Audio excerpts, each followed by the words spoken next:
एक अजनबी हसीना से यूं मुलाकात हो गई।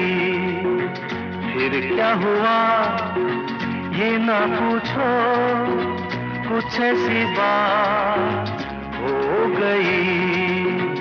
एक अजनबी हसीना से यूं मुलाकात